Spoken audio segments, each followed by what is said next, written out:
నమస్కారం, NS news కి స్వాగతం. నా పేరు ఉషా. ముందుగా ముఖ్యాంశాలు. నిరుపేదకు రోగం వస్తే అంతేనా?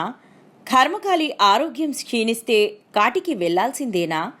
వేడి నీటికి చలి నీళ్లలా తోడుగా అండగా ఉంటాడనుకుంటే ఉన్నట్టుండి మంచానికే పరిమితమైంది. అది మారిస్తేనే బతుకుతుంది తేల్చి చెప్పారు. అప్పో సొప్పో చేసి ఇన్ని రోజులు ఆసుపత్రుల చుట్టూ తిప్పిన కిడ్నీ శస్త్రచికిత్సలకు తలకు మించిన భారం అవుతోంది. దాతలు ఆదుకోవాలని, తమ తల్లిని బతికించాలని వేడుకుంటున్నారు. నమస్కారం సార్. నా పేరు శోభరాణి.